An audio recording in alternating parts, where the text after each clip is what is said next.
উত্তরবঙ্গে কান পাতলেই শোনা যাচ্ছে শুধুই হাহাকার, আর চারিদিকেই শুধু ধ্বংসাবশেষ। জলের তোড়ে তাসের ঘরের মতো ভেঙে গেছে ঘরবাড়ি, উপড়ে গিয়েছে বহু গাছপালা। এখন বন্যার জল নেমে গেলেও ভয় যায়নি সাধারণ মানুষের মন থেকে। উত্তরবঙ্গের গ্রামে গ্রামে শুরু হয়েছে এক নীরব মনস্তাত্ত্বিক লড়াই। না, আমার হাতে আমরা নিতে চাইছিলাম লাইনে, রেল লাইনে নিতে চাইছিলাম, তখন রেল লাইনে নিতে পারি নাই, ভেঙে গেল ব্রিজ।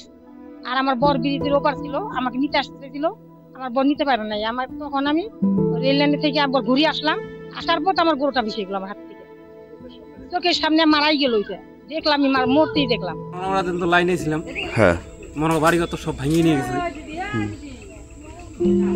কেউ এসে সাহায্য করতেছে আমাদেরকে। সরকারি সাহায্য কিছু? সরকারি তো খাওয়া দাওয়া এটাই চলতেছে আর কি। বাড়িতে রান্না করার মতো পরিস্থিতি আছে? পরিস্থিতি নাই।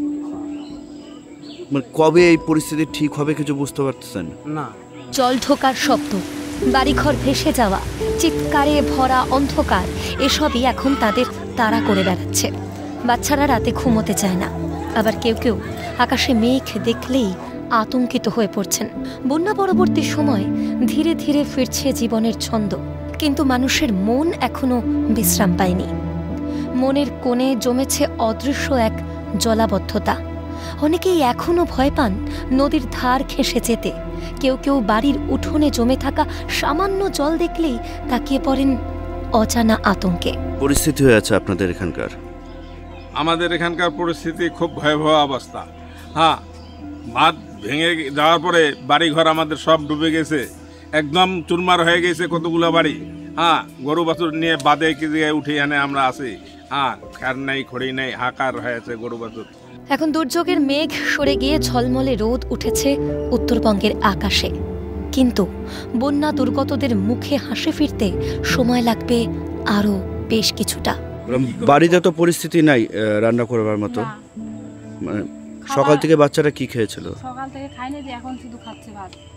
এত বেলা, এখন তো প্রায় 3টা বাজে। এখনই খাচ্ছে, তখন থেকে আইনেই দেয় নাই।